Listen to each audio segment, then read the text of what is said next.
Abraham Accords negotiator and CEO of Rubicon Founders. Adam Boehler joins us now. Adam, great to see you as always. Look, as such an experienced negotiator in this region, 30,000-foot view, is this the deal that you would have made?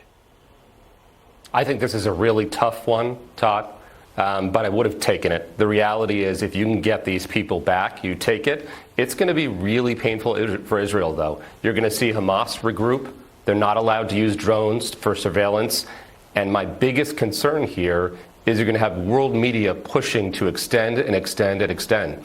And it's not going to be acceptable.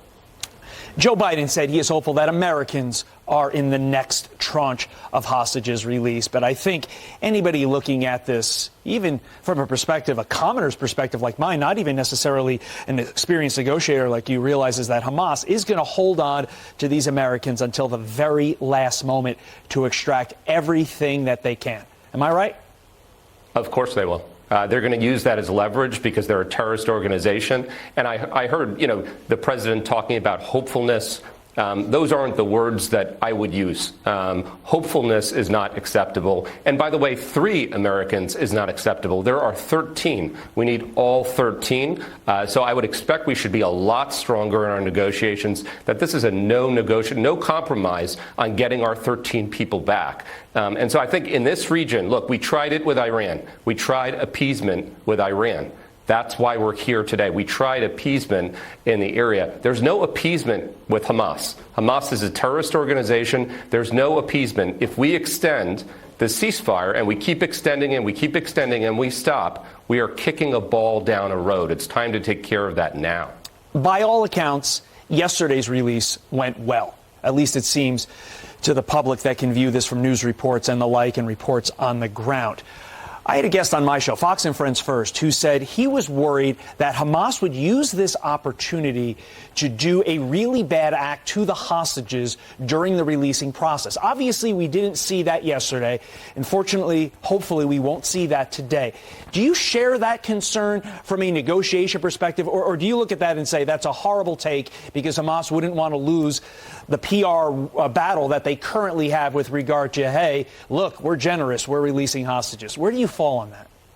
Todd, one thing that Hamas is really good at actually is PR, is making people feel bad, making people forget that they are the ones that caused all of this, is what you see. And so I think that would be highly unlikely that they would do something like execute hostages because they're much better and much more thoughtful from a PR perspective. I think it would turn the whole world against them. This would be a very silly thing to do. I highly doubt that's what you see. I think you'll see an efficient transfer. It's in Hamas's best interest right now to make an efficient transfer. It's how they're going to try to turn the world against Israel.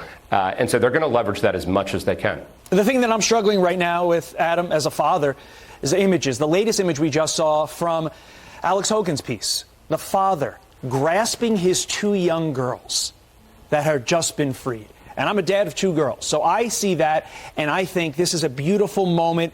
I'm so happy to see this. And here on our screen right now is the little boy running to be with his family. But how do we reconcile this with what you mentioned in your earlier answer, the fact that this will hurt Israel and the fight against Hamas from a military and operational perspective?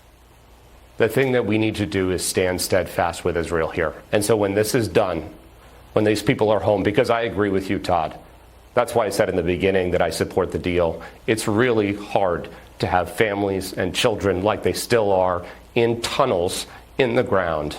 It's really hard to have that. We need them out. And if this is the route, if we lose military advantage for a while, Israel can sustain it because Israel's strong.